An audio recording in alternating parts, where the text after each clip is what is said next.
Hi, I'm Ron Meyer, the Family First Coach.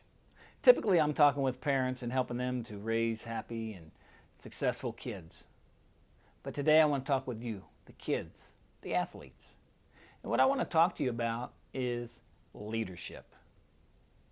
Kids, especially, think of leadership in terms of presidents or CEOs or religious leaders. But what I want you to realize is that each and every one of you is a leader. And your ability to lead is going to have an impact on others around you. And the best way to do this is by having control of the energy that you give off. Now, when I talk about energy, I'm not talking about the physical energy like I'm too tired to get off the couch or I want to go run around outside. What I'm talking about is our physical makeup. For those of you that are a little bit older, you heard of Albert Einstein? Well, they did a lot of research and they've discovered that our bodies are a vibrating energy field. So there's like this energy field that's around us. And we can't control that this energy field has an impact on those around us, but we have the control of what type of energy we give off, whether it's positive energy or negative energy. Now, years ago when I first heard all about the body energy, I didn't really buy into it a whole lot. But then I started to see examples of where it's actually true, right? So there's like dogs that are trained to sense when their owner is going to have a seizure. So they do some command when they sense this, so that the owner knows to sit down or lay down so that they don't get hurt when the seizure occurs. Or you've probably been told that animals are able to sense the fear in you. So they can sense this fear. So there's some energy, there's something that they're sensing, right? We're not telling to them, hey, I'm afraid of you, but they can sense it. That's all part of that energy that we have, that we give off. And this whole energy is, you can kind of think of it as contagious, right? So it can be good stuff or it could be bad. So we spread this good or bad energy to our teammates, and that's going to affect their performance. But the other thing you have to consider too is this energy that we give off is going to be sensed by our opponents. I remember playing in softball and these guys would start bickering with each other because somebody made an error or hit into a double play. And then we'd be like, oh, these guys are done. They're arguing with each other. They're fighting with each other. They're done. So that would inspire us just to really play harder. Or even in basketball. Our teams love to play great defense, and the kids got to the point where they could sense the other team was starting to get frazzled. They don't like the pressure defense, and all that did is, our kids would be like, man, they're getting nervous, they're getting upset, and what would that do? That would fuel them kids to even play harder and tougher defense. So that's why it's important to be aware of, this energy that you give off is going to have an impact on your team and can have an impact on your opponent. So you may be asking, how do we control this? Well, in life, no matter how old you are, there's only two things that you have control of. That's your attitude and your actions. Our actions, we have a little bit better handle on of how we can control that. But you may be thinking, how can I control my attitude? Well, if you think of it this way, anytime something happens to us or we see something, hear something, it triggers a thought in our brain, right? And all of our thoughts have an associated feeling. So our thoughts are driving our feelings, and how we feel is going to determine how we act. So our thoughts drive our feelings, which drive our actions. So if you think about it on a playing field, something happens, we're going to think, okay, I did good, that's going to promote me to go forward. Or if something goes bad, I messed up. Depending on how I think about that, it's going to affect how I perform on the field. Because you have to realize in our brains, and again, for some of you that are a little bit older, they've covered this, where you have the right sphere and the left sphere of your brain, and they have different functions. The right side takes care of a lot of the emotions and the feelings, whereas the left side is more the logic and the reasoning. And what I want you guys to do with this awareness is when you have those feelings, because feelings are very natural, they're normal. You're going to feel angry or frustrated. That's normal. That's the right side of your brain coming in because something happened that you didn't like. That's perfectly normal. But I want you to be aware of is to say, hey, let me click in the left side of my brain now, some of the reasoning and the logic, because when I get upset and get mad, I tend to mess up even more. Or if I lose focus because I'm worried about what the referee did, that's where the logic part has to come in. Your left side has to kick in. Okay, right side, I get that you're frustrated or you're angry, but hey, if I continue down this path, I'm going to lose focus and I'm not going to be able to perform as well. So it's really important to be able to realize that, okay, it's normal to have the feelings, but what I do with those feelings is really important.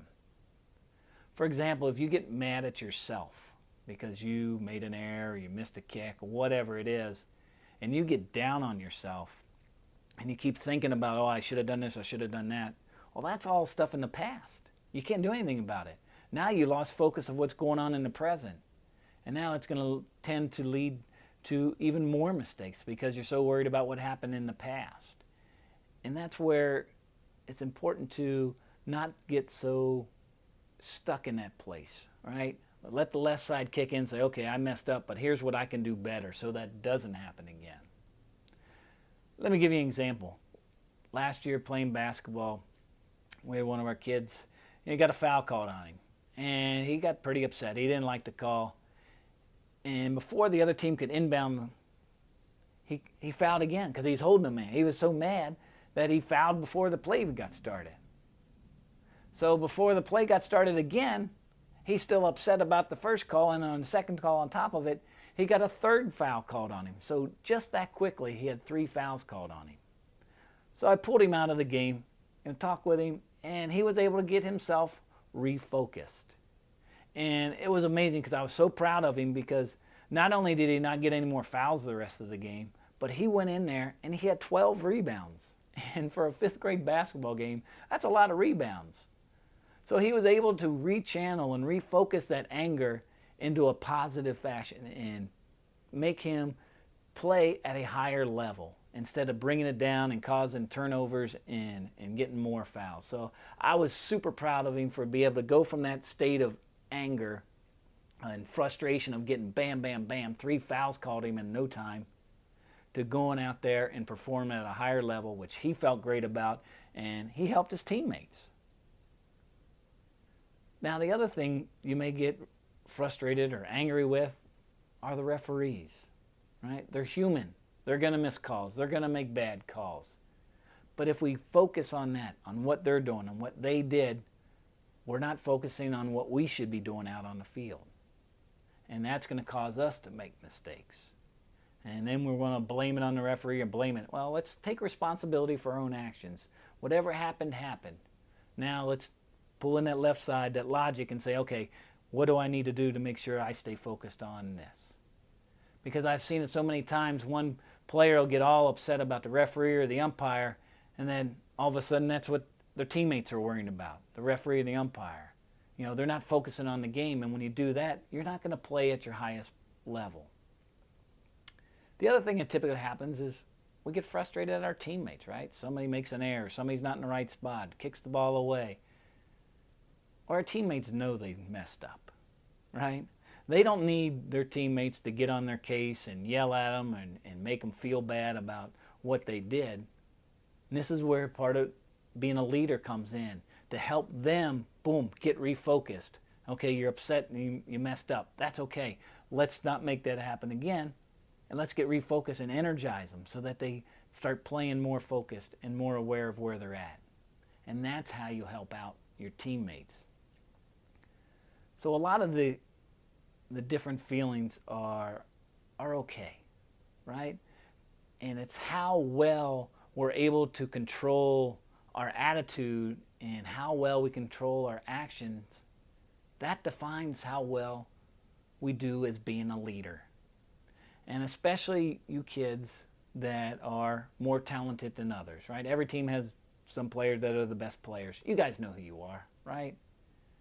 But with that comes the added importance because people look up to you, right? You're the leader of the team just because of your physical abilities.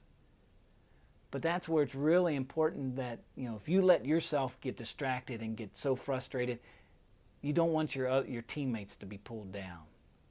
And this is really easy to think that, well, I can't do that. That's only for older kids. But it's not. I mean, in our basketball team, we had one of the kids who was the best kid on the team.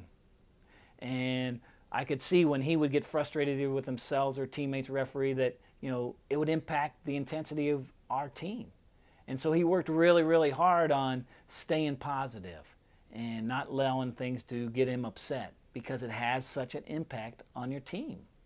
And I was super proud of him. He did an awesome job of, hey, staying positive. Don't let the things in the past get you down, because it had a huge impact. And he did an awesome job with that. So I don't care how old you are, you now have the awareness. And it just takes some effort and takes some practice of, changing from that right side of whatever you're feeling to using some of that left side to, okay, what can I do to use that feeling to refocus so I can play better? And when I play better and have that energy go out to my teammates so they can play better.